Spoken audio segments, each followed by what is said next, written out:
Welcome, everyone. Welcome to Dale Carnegie's Women in Leadership, How to Take Command. Really excited to do this. So for those of you that don't know me, my name is Ryan Akins, and I'm the regional president for Dale Carnegie in North Texas. And if you're not familiar with Dale Carnegie, we're a global leadership development organization. So we work with individuals and companies to develop leadership skills in people so they can take on greater challenges and realize their goals more effectively and more quickly. So you may wonder, why is this guy, Ryan, doing this webcast on women in leadership? Well, a couple of reasons. One is in Dale Carnegie, we actually have a history that I'm very proud of females in leadership. Mr. Carnegie himself founded the Dale Carnegie organization in 1912, and he passed away. He wrote the books How to Win Friends and Influence People, and another book called How to Stop Worrying and Start Living, and several other amazing books. But he passed away relatively young, and when Mr. Carnegie passed away, and it was in the 50s, his widow, Dorothy Carnegie, actually took over the company. Now, Mr. Carnegie was an amazing trainer, and when you got him in the training room and when he was working with other trainers on how to get the most out of people, he was just this amazingly talented guy. But he wasn't such a great businessman. He didn't build a structure to the organization that was sustainable. And his widow, Dorothy, actually took over the organization after he passed away. And that, if you think about it, at that point in time, that was very unusual. And there were a lot of people within the organization that would challenge her. And what her granddaughter told me was, she said, "Hey, get behind me and follow me, or get out of the organization." And Dorothy Carnegie was the person that took our organization and converted it into a global leadership organization. And I mean, today we're in over 85 countries, trained in over 35 languages, and it was Dorothy Carnegie that did that. And so we're really proud of that history of females in leadership. And some of the best, some of my favorite and most successful counterparts around the world are women, and some of our most effective trainers are women still. So we wanted to do this because we've heard from our clients and our graduates of the Dale Carnegie course that there are different challenges to moving up within an organization and in business as a female that maybe some men might not even be aware of. And some of those things are systemic. And it's one of those things that, we could deny it exists, but then if we deny it exists, it's just not addressing the issue to change it. And it's also not empowering females either. And so we wanted to do this webcast really to do that exactly, is empower people to take command of their careers and take command of their roles and their own destinies. And so that's what, by the end of this session, which will end at 12:45 sharp, we're hoping that each of you attendees will walk away with some very specific ideas of how you can take command as a female leader and realize your vision for your career and your organization as well. And so just so we can make sure, I know a lot of you are probably experts on being on Zoom, but I don't want to assume that, because I want to make sure that everyone's able to participate as much as possible. And in Dale Carnegie, if you've ever taken a Dale Carnegie leadership program, you'll know that they're highly interactive, and we want to keep that interaction through this webcast. So just to test it out, there's a button at the bottom of your screen that's called chat. And when you hit that chat button, like a chat box will appear to the right. And in blue, it probably says, there's like a blue button that says all panelists. We want to click that arrow to the right and choose all panelists and attendees. That way, if you type something in the chat, everyone will get to see it. If you keep it on all panelists, only the host will be able to see it. And I know we want everyone to benefit from everyone else's wisdom here. And so go ahead and click all panelists and attendees. And then just to test out that it worked, go ahead and type in the chat, what supermarket has been the cleanest since the pandemic that you have shopped at?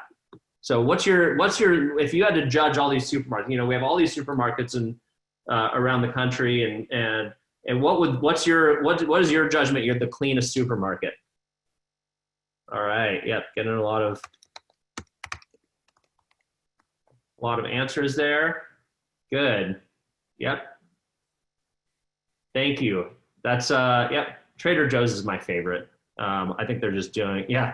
Thanks, Margie. Getting your food from Amazon Prime now. It's, I've actually used an app called Instacart where you can get it delivered from anywhere. So Central Market does a good job. Good. Okay. So it looks like it's working. It looks like you all effectively did that. So you're all pros clearly in Zoom.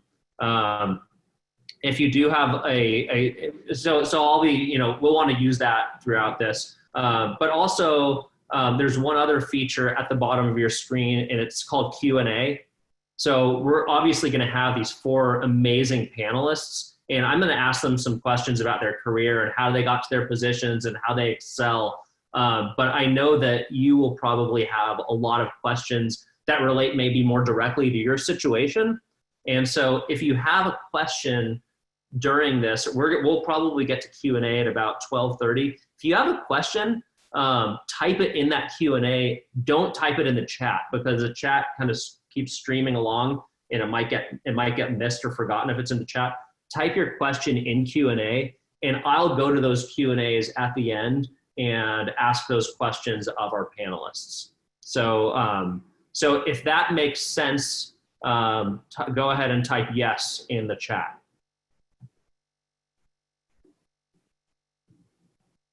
Good, getting a lot of yeses. Great, great. Okay, so let's start with a poll. I'm very curious about, and make sure, Jordan, make sure to choose all panelists and attendees to make sure everyone can see your responses in chat. And anyone else, that just make sure, I saw Jessica Collins, make sure to choose all panelists and attendees before you. Okay, cool, thank you so much. All right, so let's start with a poll. Let's get pulse of the room here. Okay, so 2 questions. Yes, they're both yes or no questions. The first one is, are women offered the same amount of opportunities in business as men? So yes or no. The second question is, do women go after opportunities in business as aggressively as men? Obviously, there's no right or wrong answers. I want to get opinions from people in the room and just see where people's heads are at with those questions. And we'll give it about 30 seconds to give everyone the opportunity to participate in this poll. And then I will post the answers. And we'll give it another 15 seconds. Make sure to get your vote in. A little more than half people have voted so far. About 10 more seconds. Okay, I'm gonna post the answers here. Okay, so here are the results. So are women offered the same amount of opportunities in business as men? Overwhelmingly, the feeling is no. And do women go after opportunities in business as aggressively as men? Not as overwhelming, but it is a large percentage no. And that's, I don't think that's a surprise to any of us, either of the answers of those questions. The first one is that systemic problem that we need to address as a society. The second one is one that we ourselves have a little bit more control over. So that's where these tools come in, and hearing from these experts that have actually done it might help people that want to do it. And so just as I'm just curious in the chat, what are some of the reasons that women don't go after opportunities as aggressively as men? So what are some of the reasons that women might not go after opportunities as aggressively as men? Just go ahead and type your thoughts in the chat. Thanks, Demetria. So fear of rejection, think they're not qualified, lack of confidence, intimidation, family responsibilities. Yeah, coming off as pushy. Yeah, that makes a lot of sense. Women are perceived as being too aggressive and not taken seriously. Personal fears, passed over, confidence. Yeah, knowing they are already considered second place. Yeah, I think it has to do with culture and how we are raised in society. Yeah, no, I think all these answers are right. And yeah, I mean, I think it is a cultural thing. It could be a family thing because as we saw, 21% of participants here said that women do go after it as aggressively as men. So some do. Yeah, Jessica, that's a good point. And if you haven't read Cheryl Sandberg's books, read them. They're amazing. And she talks about how a lot of women will not apply for a position if they don't feel like they're fully qualified for a job. Whereas a lot of men will go after a job thinking in their minds, I'll figure out how to do it later. And so it's really a common thing. So what we want to do today is hear from women that have done it, right? You can learn more from them than you can from me because they've been there and they've done it. And all four of our panelists today are Dale Carnegie graduates. And I've met them all at different times, but all through the Dale Carnegie organization. And I have a tremendous amount of respect for every one of these women. I would work for any of them. They're amazing leaders and they've accomplished a tremendous amount and they really have gone after it in the way that we're talking about. And so we're going to find out how they did it. And so I'll start by introducing our first panelist. She earned her bachelor's degree in early childhood education from Texas Tech. After 7 years of teaching, she pursued a route to become a campus principal at a school, and she got her master's in educational administration. And then she spent 2 years as a campus principal, assistant principal. But then she wanted to focus on something where she could utilize her talents more. And so in 2017, she was introduced to a company called Pogue Construction. And if y'all aren't familiar with Pogue, they build schools, performing arts centers, stadiums. They're a huge general contractor in Texas, and they're a longtime Dale Carnegie client.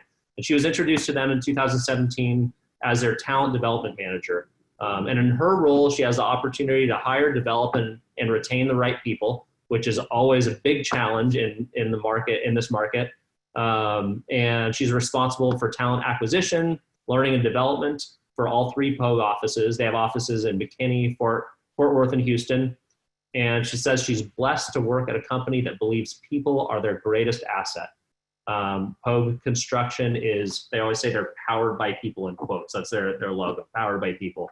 So let's welcome Megan Forbes. Megan, welcome. Thanks for being here. Hey, thanks for having me. Cool. Thank you so much. Our next panelist started her career right out of college in 1987. She's been with Allstate Insurance for 33 years. She started as a liability adjuster at Allstate, and then she's moved in a lot of different ways over the last 33 years within Allstate. And she started in Los Angeles, my hometown, before she made her way to Texas. But she's currently the regional claims leader of the DFW litigation team. She has the largest casualty operation in the country, and that means she manages a team of 120 people that handle bodily injury claims that are in litigation. Yeah, that's probably a high stress job for a lot of people, but not for her. She says she loves the work that she does, everything about it. Let's please welcome Nora Apodaca. Thanks for being here, Nora. Love being here. Yeah, thanks so much for joining us. Mm-hmm. Our next panelist, she is she's the division president for Hudson Peters Commercial. Before that, she was the managing principal and president of Nafstar Commercial, where she managed direct assets and property management services.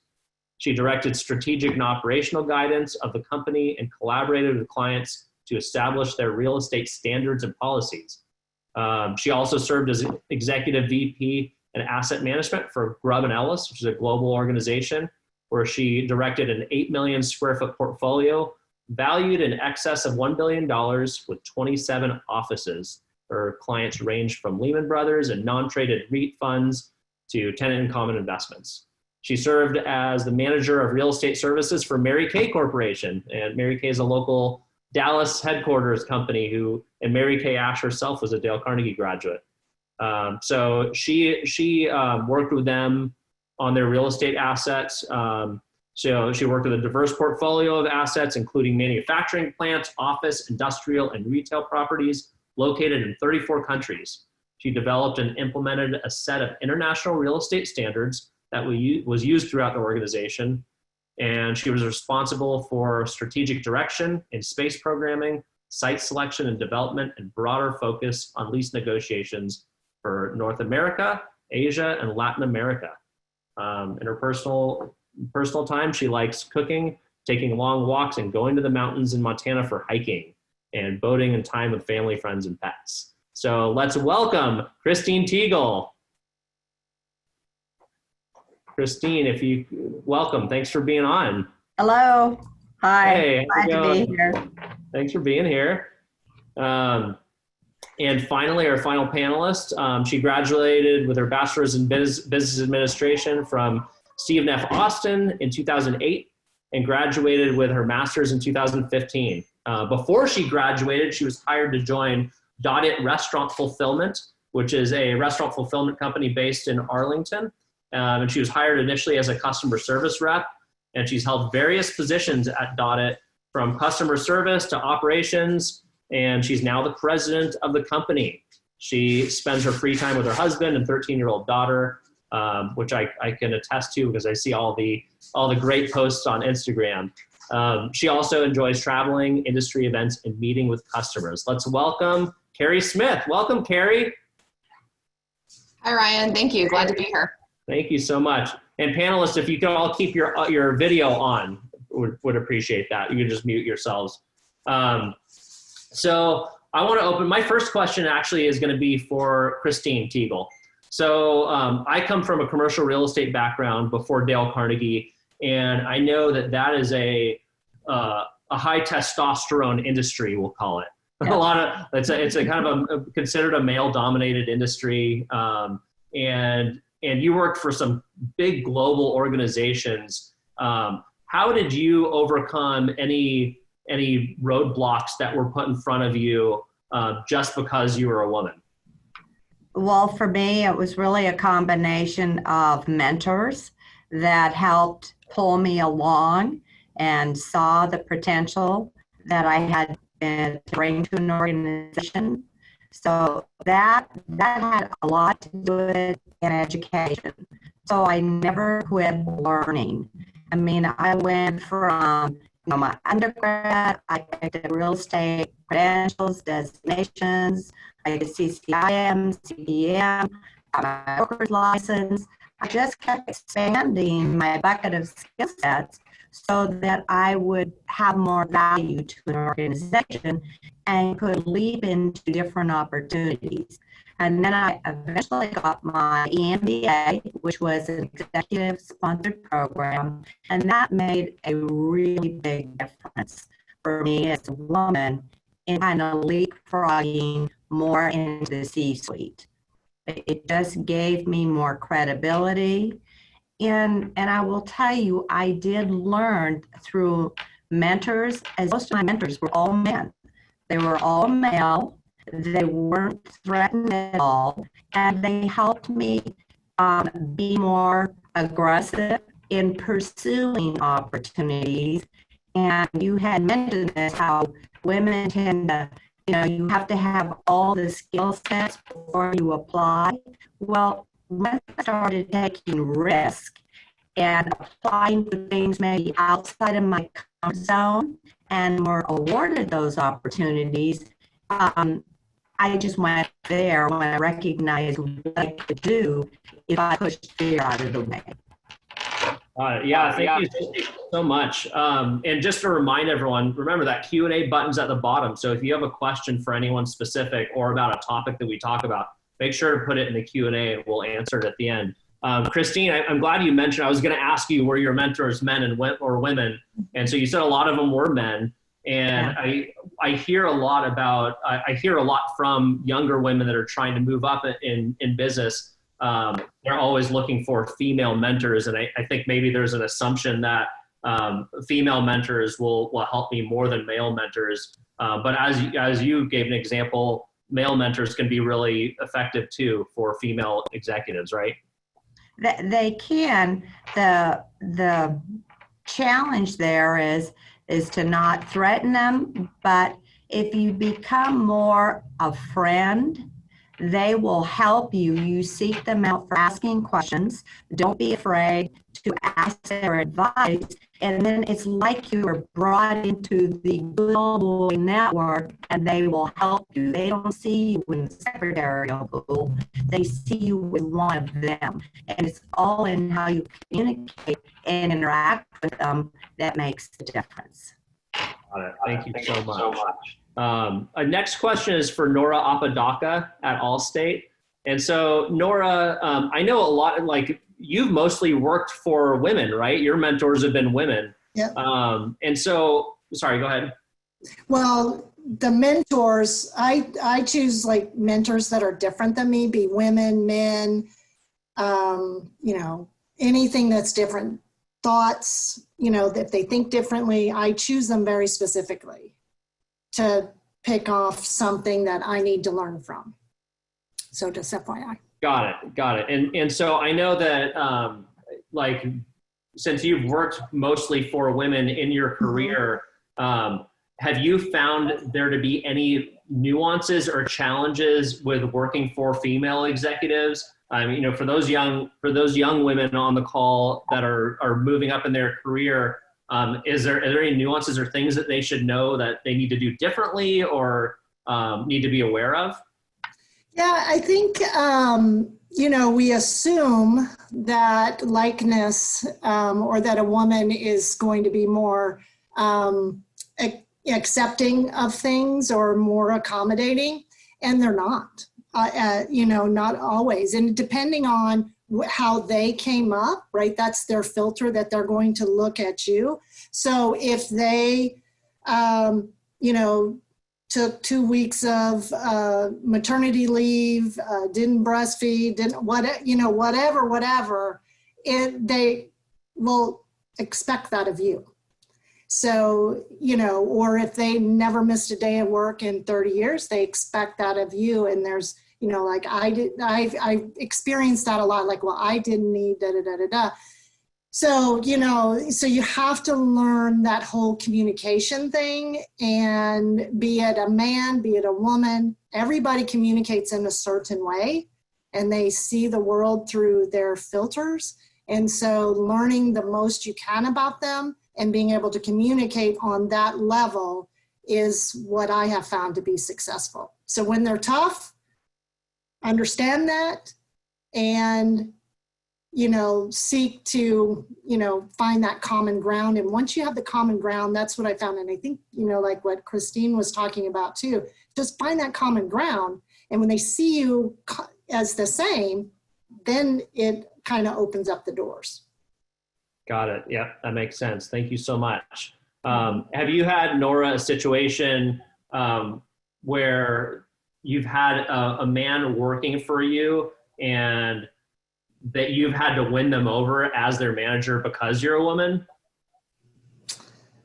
I've had peers, so equals. I was thinking about this as I was, preparing for today. And one of the things that happens, and it's very subtle, and it'll be like, you know, I'll say something, and then one of my peers, the particular man, he would clean up, you know, that's how he would say it. Let me explain it, or I speak Nora, let me do that, which was, right, insulting to say the least. And so, you know, the first couple of times I was like, what just happened to me? And then I was like, why am I allowing this to happen? So as I discussed with my mentor, that was the question that was posed to me. Why do you allow that to happen? And I'm like, I don't know, because I'm nice. I don't know why I allow, you know? And so the next time it happened, I said, Nora can explain herself. So if somebody has a question, ask me. And it's never happened since. And he's like, he at one time was my biggest critic. He is now my biggest supporter.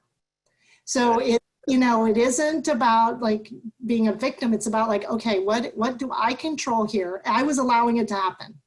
So I needed to stop it. Yeah. respectfully. And that's what and so it's that kind of stuff.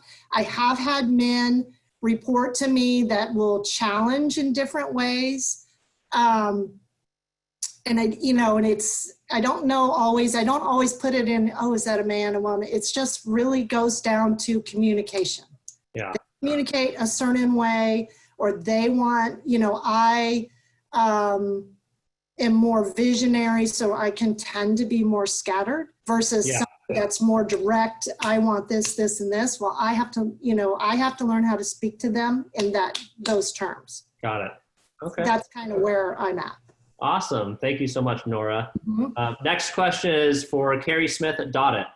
So Carrie, a couple of years ago, it's been a couple of years now, right, since you've been the president of Dotted? About a year and a half, yes. Yeah, a year and a half. And so Dotted actually experienced a tragedy where your former president passed away suddenly. And, I knew Gary, and I know Gary was a mentor to you. And you were propelled into this senior leadership role. And you knew that some things needed to change for Dotted, for you to move that company to the next level. And so how did you go about winning over the people of Dotted? Because Gary was a beloved leader, right? He was like, everybody loved Gary. And so how did you win them over to following you, and given the fact that you just have a different style of leadership than Gary did? Yeah. Well, I think first of all, I started out being my authentic self.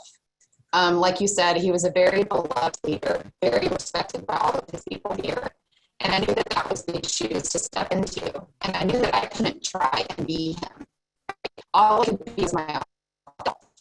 And then when I did have to make tough decisions, or I did slightly have to change, a path that we were headed, it was really about being open to my team members about why I was making the decision.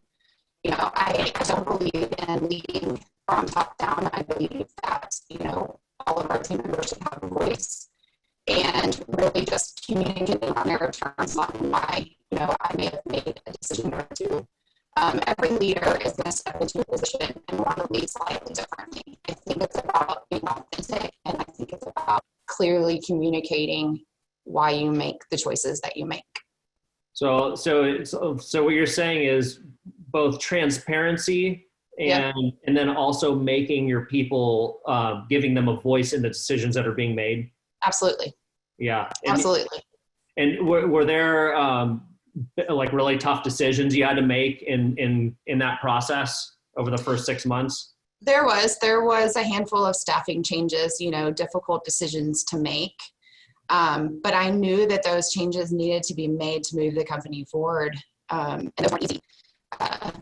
But, as leaders, we are going to face times when it is difficult to make a decision because it's best for the company, especially when managing people. You have this torn perception of this is a person and I'm impacting who they are and what their livelihood is. And yet I'm responsible to run a business. And so it's really, that is a difficult part of being in leadership, but it's a necessary part to move forward.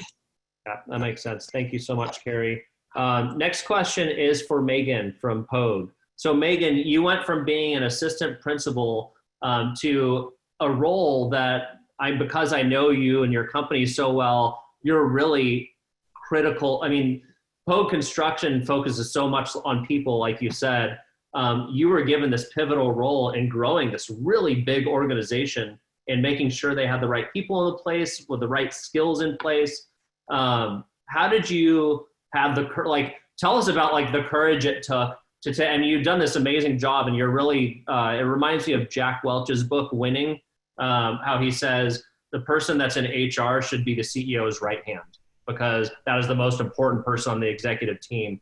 And I know Pogue treats you like that. You are this critical person on that executive leadership team.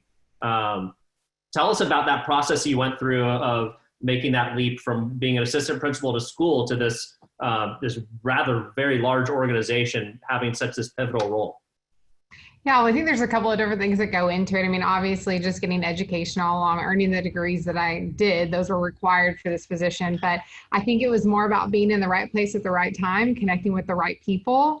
I got connected with a recruiting firm that just happened to be sourcing this position. And while my skill set as an assistant principal didn't outline the things that they were doing or hoping for in this role, that recruiter was so great, and she saw my capabilities and she thought, I think you'd be really good at this position. I think you like interviewing, you like onboarding, you like providing professional development for people, you like that culture piece, and that's what they're looking for. So I had a very extensive interview process where I came over. The interview process is really what sold me on making the jump because the people that I met with throughout the process were just absolutely amazing. I interviewed with all of the leaders at the company at the time, and every time I would leave an interview, I thought, I've got to work with those individuals.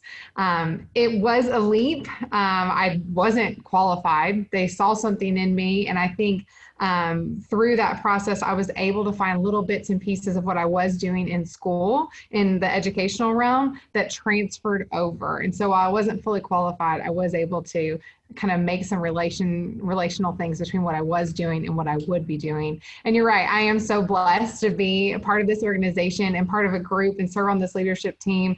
When I was given the opportunity to serve on the leadership team, our COO said to me, we need you in this room because you've got great insight and you bring insight that maybe we don't have. Our leadership team, until I was in it, was comprised of all males. And so it's just a different perspective, different vantage point that a female can bring. So I've been blessed to be part of that team. That's awesome. Do you feel like since you've joined, or has there been, and I know like Pogue has always been about like doing the right thing. They've like, for as long as we've done business with them, we've known those people. It's just this great culture and great organization from the top down. Have you seen more gender diversity since you've joined the organization? So in other words, like, do you think your influence has kind of opened people's minds up to more leadership? Because it's a construction industry, right? Which is kind of like real estate, Christine. It's very, very male dominated. So do you feel like you've made progress in making people stop and think, okay, yeah, women can do these jobs as well? So it is definitely a male-dominated field, being in construction. But I think the amazing thing about an organization is that you have positions that aren't necessarily geared towards construction. You have accounting, you have marketing, you have business development, you have estimating. I mean, we have females in every single department within our organization. We grew so much so quickly right after I started. I wouldn't necessarily say that it was my influence that caused more women to join our team, but we do have a large number of females that work here now, and I think they bring great insight. Some of our most talented people in our operations department are females. Our accounting team is comprised mostly of females. So there's been growth. I think there's been growth just because we're growing astronomically, but also because women are of value and they bring something different to the table. Cool. Thank you so much. Awesome. So I want to go to Q&A now. So again, if you're on this and you have a question for any of these women or for all of them, make sure to click the Q&A button at the bottom of your screen and type your question in, because this is a great opportunity to hear from 4 women, again, that have done it. They've taken command and they are in senior leadership roles. So the first question I have, so do you find yourself seeking out females to mentor or males? So as a leader, do you find yourself looking for other people that you'd like to mentor? Why don't I ask Carrie that one? I do. I think that is one really enjoyable part of the job. I think anyone innately wants to help another person be successful. And those of us that have, risen to the top of our organizations, I almost feel a sense of responsibility to develop other people, to give them the opportunity that I've been given.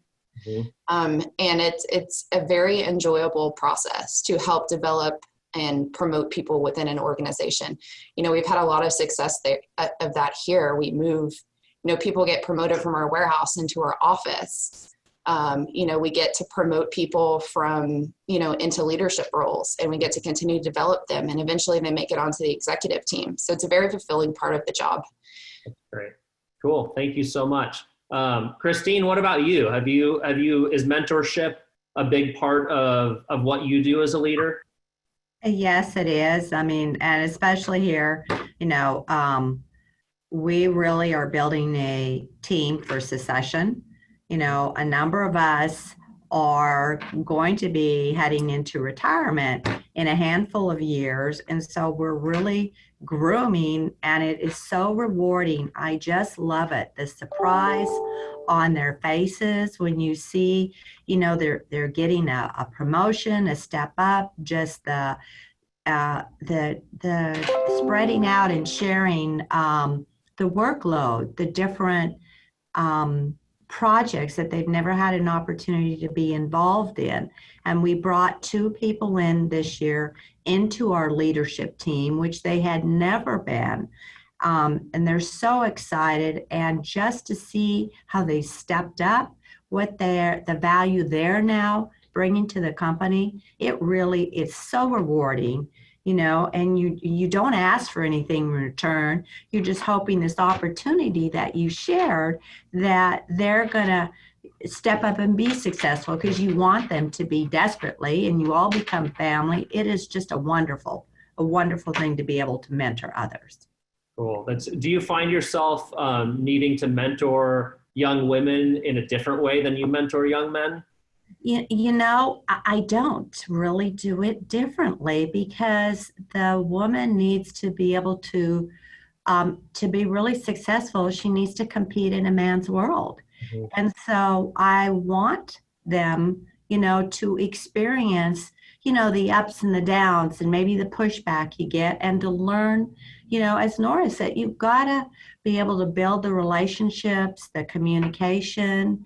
We are very diverse, a mix of cultures, female and male, and you have to hold your own and build that respect, because, you know, I truly believe, you know, leadership is earned. It's not handed out, and they have to grow those skill sets. Thank you so much. Nora, here's a question for you. Have you ever experienced a situation where a female put roadblocks in your career path?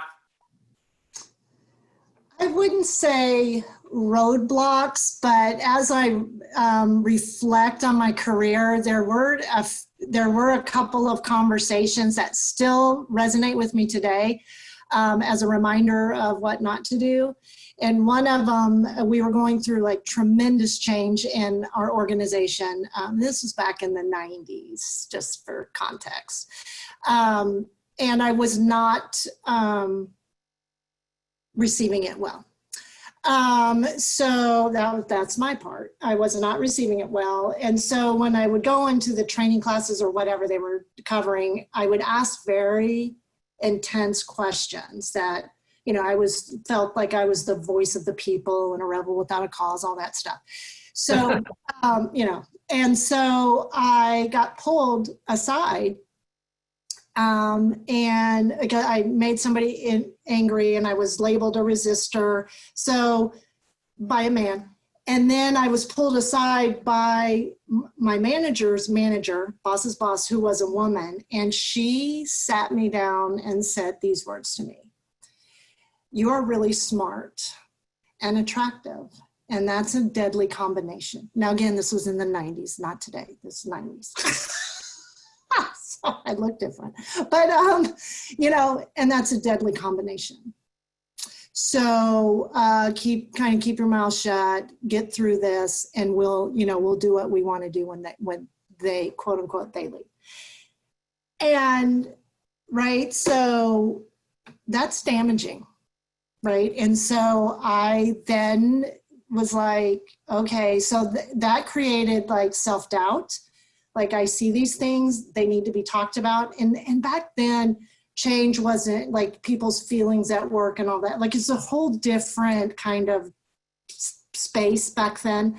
But I allowed that, you know, again, I allowed that to happen, and it created a little bit of self-doubt that I had to work through over the years. And to this day, it's like, I tell everybody I mentor or sponsor, there are 2 different things. When you have that voice coming up, your gut is telling you to ask the question, ask it, because what stops you is fear. and just ask it. And that's the work that that my experience and what I've had to do. And then as I mentor and talk to women or men even, I would never say anything like that, just because of the impact. It profoundly had an impact on me. Yeah, thank you so much for sharing that, Nora. Next question is I'll ask Megan this one. How important has external networking organizations been for your professional growth? Yeah, I think that's huge.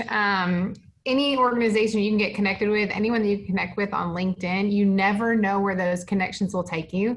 You know, they say that you already know the person who's going to give you your next position or going to get you in the room with the right people to give you your next position. And all of that comes through networking and building relationships. So I think it's crucial for women to continue to network, not only in female organizations, but in organizations that are for males and females, and to continue training. Some of the best relationships in business that I've made have been through professional development organizations and attending trainings and collaborating with people, because you get a chance to show your knowledge, right? You get a chance to show what you can bring to the table. And the next time there's an opening at their company and they think, gosh, we really need a woman on this leadership team, they may think of you. So build as many networks as you can and get connected and build relationships with as many people as possible. Awesome. Yeah. Thank you so much, Megan. Next question. I am the only female leader in our leadership team. Somehow I'm always the one who is assigned to note-taking or picking up the coffee. Admittingly, I have allowed it to happen, but how would you respectfully get them to see that you have more value? I think I'll give this one. I'll give this one. Okay, go for it, Megan. So being the only female on the POG leadership team, I do feel like sometimes I get charged as that note taker, but I look at it as more of a positive thing. Like, I'm a little bit more detail oriented than maybe some of the other note takers in the room that happen to be males. As far as the coffee thing, I was never asked to get coffee. There was one time where we had a lunch and there were plates left over, and I jokingly said, like, oh, let me clean up your plates. I love to serve leadership instead of serving on leadership. And it became a joke and it was lighthearted, and I've never been asked to get coffee or anything like that again. But it is something that if you allow yourself to do it, you're setting the precedent that, hey, I'll bring coffee every time and I will serve this team, instead of just bringing the coffee for yourself. It's not bad to be polite, but don't let yourself get into that rut. Is there a way to politely reverse it if that precedent has been set? And I mean, like, I know this particular person is already in the situation. Yeah, how do you get out of it now? I mean, you could like, I turn everything into a joke. So you could say something along the lines of, like, the coffee and the creamer is right next door. If you guys need to get coffee, there's a fresh pot of coffee right next door if you guys want to grab a cup. Or something like that. It just doesn't take it to, I'm not doing this, but hey, here's where you can find it. Yeah, and I think too, it depends on, right, like, what is your current relationship? So, because that joking is the greatest way. Like, is there something wrong with your legs? Like, or why I like a cup of coffee too. Just that banter. And again, men banter with each other. Watch how men communicate with each other. And you got to be in that space. Got it. Yeah. Thank you so much. Well, we are out of time now, so I want to wrap this up and thank all of our panelists for Carrie, Nora, Christine, and Megan. You set an amazing example. I have 2 daughters, so seeing you all as such strong leaders gets me excited about what they could be one day. And I really appreciate you all doing this and giving your time, not only to me, but to the attendees of this event. I think it's really valuable for them to be able to hear your perspective. So thank you all for being on here. Thanks, Ryan. Thank you. Enjoyed it. Thank you. Cool. Thank you so much. And we'll call it a day. It's 12:45. Thanks so much for attending. If you have any questions, you will get an email from me tomorrow with a couple links to some resources on our website. And if you want help developing your leadership skills, just give us a call and we'd be happy to help you. Thanks so much, everyone.